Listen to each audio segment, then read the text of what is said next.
Hello, I'm Jan Śrewiński. Welcome on board the Eastern Express, and as always, I hope you enjoy the journey. Belarus, a regime that often finds itself overshadowed by its big brother Russia, has lately become something of a geopolitical Schrödinger's cat, simultaneously independent and yet totally dependent, neutral yet hosting nuclear weapons.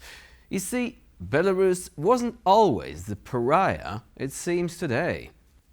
Before Russia's tanks rolled through Ukraine in 2022, Belarus had a thriving trade relationship with Kiev. But all that goodwill disappeared overnight when President Alexander Lukashenko allowed Belarusian soil to serve as a launchpad for Putin's invasion. So, as those two not-so-gentlemen had a meeting late last week, we posed the question: how far is Belarus from full dependence on Russia? And to answer that, let's first take a look at our latest report. Alexander Lukashenko kneeling in Moscow, metaphorically or not, is a common sight in the Russian capital. The Belarusian dictator has all but confirmed his will to essentially make Belarus an add-on to Russia. In his latest meeting with Vladimir Putin, he said that integration between the two countries was historic and should be irreversible. It was just one in a string of recent statements in which Lukashenko declared his fondness for the Russian world. There are 57 of you who are helping Ukraine. I am one country helping as much as I can. In what way? I am helping Russia. I say it honestly and openly. One of the biggest telltale signs of this integration lies in the country's military cooperation. Russia has reportedly moved some of its nuclear arsenal to Belarus. While this doesn't matter for the operational range of the weapons, it is a sign of how tightly the two have been working together. We treat the security of Belarus in exactly the same way as we treat the security of the Russian Federation. Lukashenko has said, however, that Belarus joining the Russian Federation is unlikely to happen in the near future. Whether he or the Belarusian nation would even have a say in this matter is a totally different question. The Belarusian people in general have not had much of a chance to influence these events, nor have the Russians for that matter. All that has been going on between Belarus and Russia has been done by the will of these two leaders and them alone. And now let's zone in on the East-splaining portion of our show. Russia and Belarus have maintained very close ties since the fall of the Soviet Union. To show how close they are, they even signed a special agreement cementing them within a single union. Here is more about what this actually means. The official goal of the Union state of Russia and Belarus is to tighten cooperation in various fields, like economic and defense policy. It is a series of agreements, of which the most important one is the Treaty on the Union between Belarus and Russia, signed in 1997 between Alexander Lukashenko and then Russian President Boris Yeltsin. Originally, it was meant to create an actual confederation between the two countries, but they have so far remained officially independent of each other. Since the fall of the Soviet Union in 1991, Belarus has remained Russia's closest ally, more so than any other former Soviet republic. With each passing term under Alexander Lukashenko, and especially after Vladimir Putin's rise to power, relations between the two have grown closer and closer. Lukashenko himself has been the chairman of the Supreme State Council of the Union since 2000. Some observers already call Belarus a Russian satellite state due to the powerful influence that Russia has over almost every part of the Belarusian regime. There have often been whispers about Belarus joining the Russian Federation at some point. Lukashenko has debunked such ideas, however. Yet given the severity of Western sanctions on his country and the fact that Russia is Minsk's only friendly neighbor, Moscow's influence is only expected to become more pronounced. And now, as always, it's time to examine the issue in greater detail.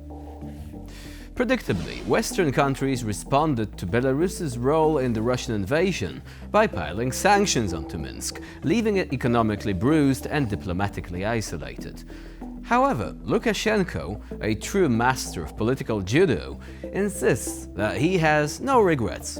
Publicly, he's comfortable playing the role of Putin's sidekick, appearing at photo ops, trading brotherly embraces, and even hosting Russian tactical nuclear missiles. But privately, Lukashenko's actions reveal something far more complicated. On the one hand, he's clinging desperately to his Soviet legacy, reviving old-school patriotism that blends World War II nostalgia with obedient loyalty to the regime. On the other hand, he's making cautious turns to Europe and even occasionally whispering sweet nothings to Washington, hoping the West might just forgive and forget, provided he lets enough political prisoners out of jail. Meanwhile, on the ground, Belarusians living in border towns feel trapped by history and geopolitics. Take Novaya Guta, for example, once a bustling checkpoint with thousands crossing daily into Ukraine, and now a ghost town haunted by memories of Russian tanks roaring past their homes. Residents there openly fear becoming another Ukraine themselves, watching helplessly as their Ukrainian relatives cut contact, blaming Belarus for complicity in the war. It is easy to synthesize, with Belarusian citizens caught between a rock and an even harder Russian place. The Belarusian state under Lukashenko aggressively pushes a narrative of historical heroism, teaching kids that their greatest moment as a nation came during the Soviet victory over Nazi Germany. Yet this patriotic curriculum conveniently ignores other darker chapters like Stalin's Great Purge at Kuropaty, where tens of thousands of Belarusians were executed. There is no state memorial there, just surveillance cameras and warnings to visitors that they are being watched. Language, too, has become a battlefield. Belarusian, the nation's official tongue, is increasingly seen as a political statement, a symbol of resistance against the government's Russification drive. Speaking Belarusian in public today can mean risking your job, your freedom, or worse. Yet online, the language thrives among young Belarusians, signaling a silent rebellion against Lukashenko's Moscow-leaning regime. Opposition leader Svetlana Tsikhanouskaya summed it up starkly.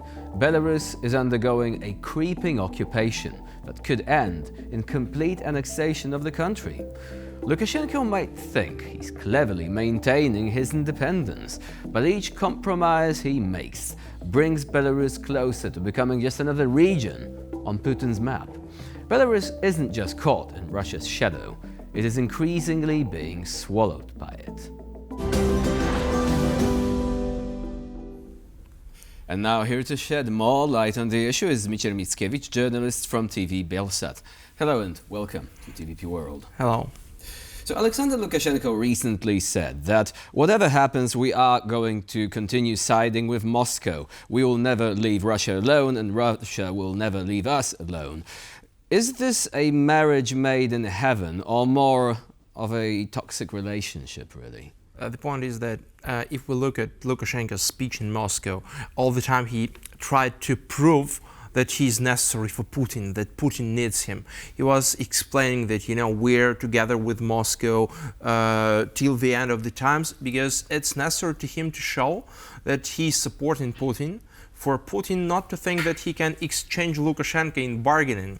The point is that Lukashenko is trying to say to Putin that he's the only man to pursue pro-Russian interests in Belarus. He's the only man to keep the situation stable inside the country. That's why he's important to Putin. So he wants to make himself irreplaceable, effectively? Yes, definitely. And inside Belarus, Lukashenko makes the impression of the most pro-Russian politician inside the country. So it's not possible to be more pro-Russian than Lukashenko.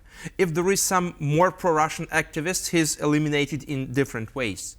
So that's why Lukashenko is telling Putin that I'm the most pro-Russian man in the country. That's why I'm pursuing your interests inside Belarus. I'm keeping Russia stable. I keep in Belarus the borders safe, and so on and so forth. So he's telling this fairy tale for a long time, and he's tried to save this image and all the time to preserve it. That's why I think that definitely in Moscow, the talks between Putin and Lukashenko were not so mild.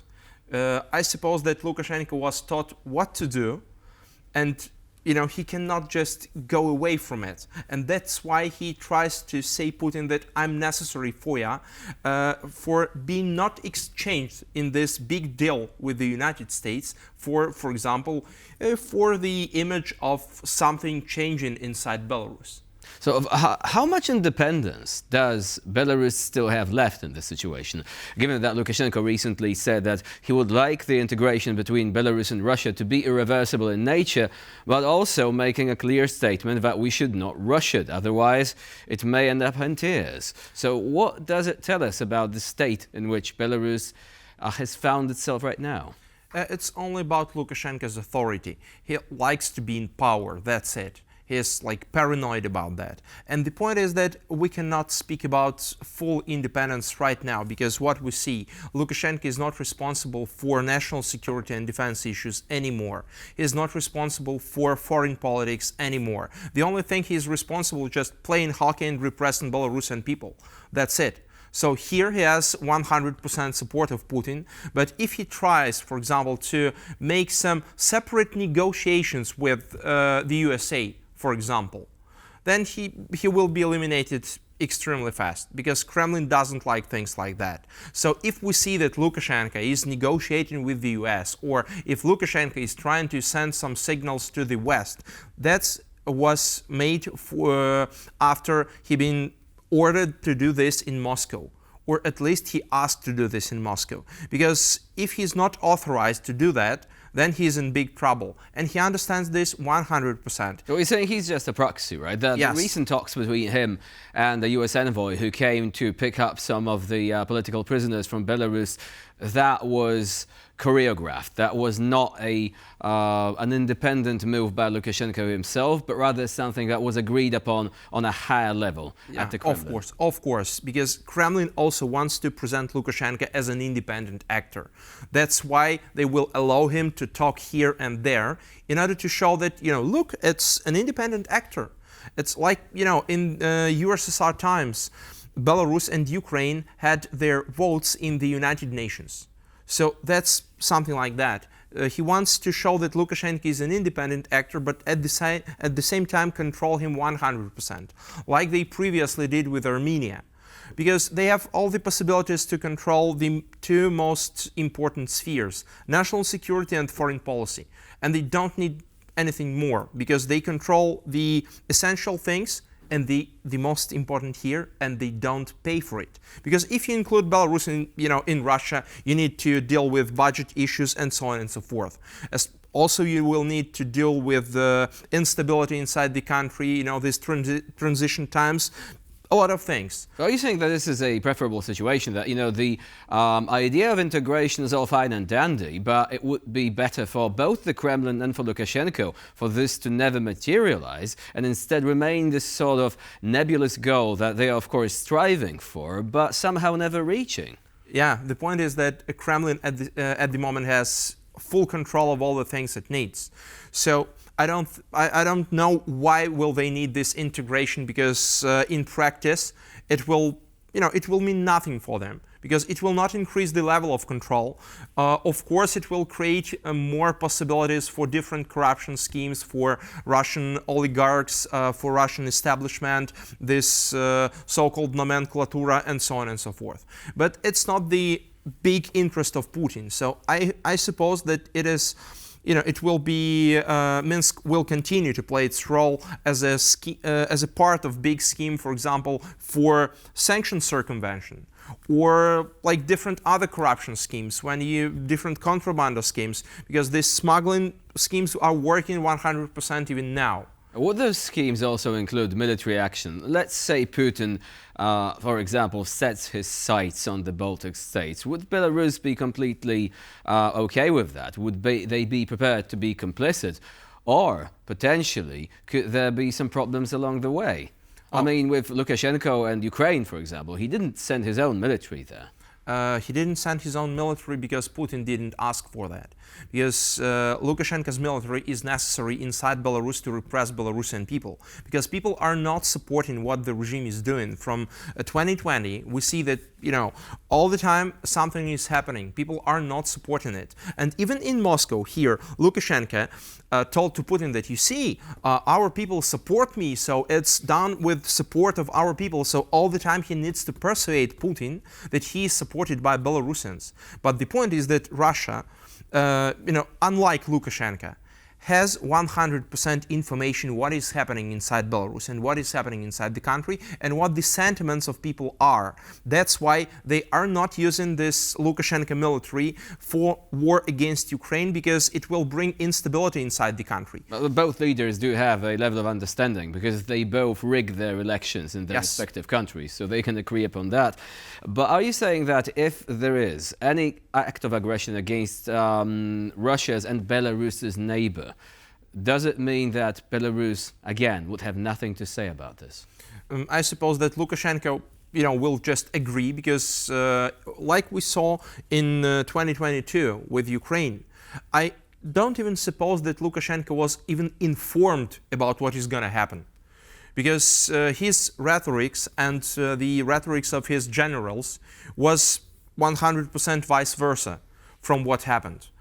2 days before full-scale invasion, they were telling to Ukrainians that nothing gonna happen from territory of Belarus and so on and so forth. Well, the Russians are saying the same thing. We're not going to invade Ukraine, full stop. And then they did invade. Yeah, but the point is that they were trying to prove, and Lukashenko, and even Lukashenko propaganda now is showing this footages from this time to show that, we were never against Ukraine, we were never thinking of attacking Ukraine or something like that. And Lukashenko was like a father to President Zelensky, yes, if you believe what he's saying. Yeah, and the point is that if we speak about aggression against Baltics, there are scenarios when Russia attacks Latvia, because this is the most likely scenario if we look at Russia's logic at the moment. Of course, Belarusian society won't support it, definitely, because of course there will be some sabotage or something like that. Of course, we'll see that there will be, I don't think that mass protests, but some acts of civilian resistance will happen 100%. So this will be also not very good for Lukashenko because the aggression once again gonna happen from his territory, and that's why I think that he won't be very happy about that, because it still shows him that his field of maneuvering is narrowing. So he is not having the possibility, for example, to make negotiations with Poland or with other countries. Or to serve as a neutral country for talks like that. Yes. He was offering talks between Ukraine and Russia to be held once again in Minsk, which some people have bad memories of, quite understandably. But you've mentioned the possibility of aggression. Now, that aggression would be channeled, apart from the Kaliningrad region, obviously, exclusively through the territory of Belarus. Wouldn't that be a major difference there? Because with Ukraine, obviously, Russia had plenty of other vectors to use. The point is that if we look at the map and, for example, if we take this Latvia scenario, we see that Russia also has border with Latvia.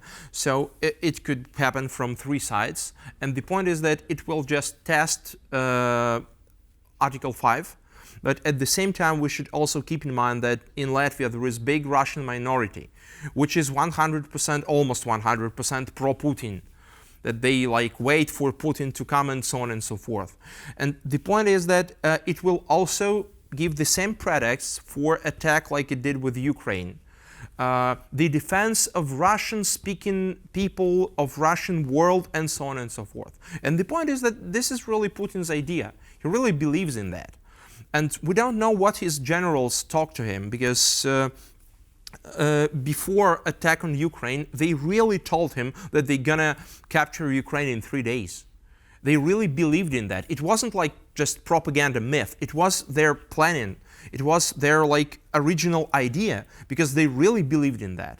Because they were given information that in Ukraine there are a lot of pro-Russian organizations, people wait for Putin to come and finally make everything in order here, and so on and so forth. So it's part of their understanding, because if we hear to what they speak, not in their propaganda to Western states or to wider audience, if we look at what they write, for example, in their military journals for their officials. If we look at their media, specialized media for soldiers, for officials, and so on and so forth, they openly write there that they're gonna use nuclear weapons in case something happens.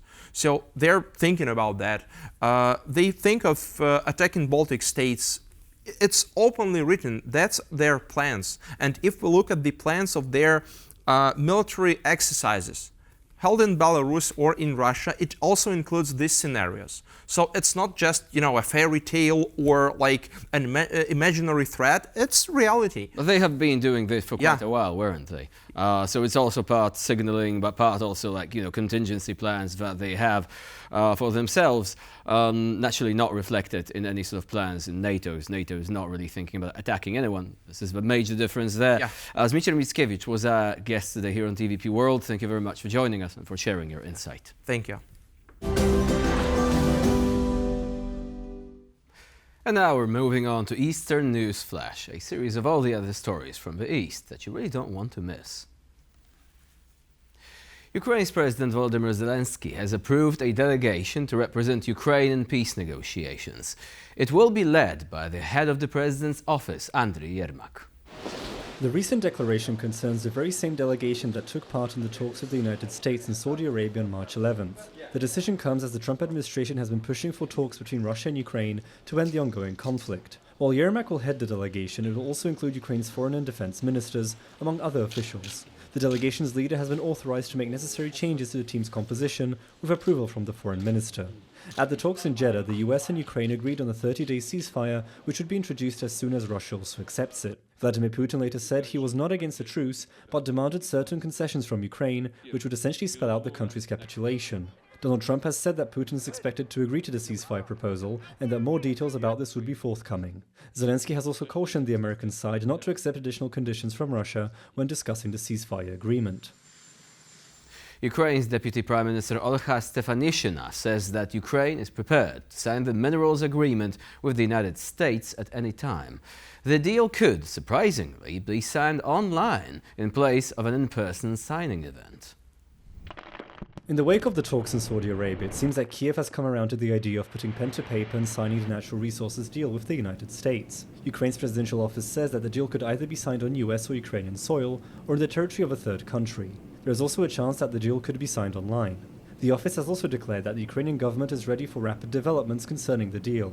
This agreement has reportedly been one of the main thorns in the side of US-Ukrainian relations. The deal, which essentially gives Washington access to $500 billion worth of Ukraine's natural resource revenue, according to some reports, is meant to serve as compensation for hitherto US aid to Ukraine.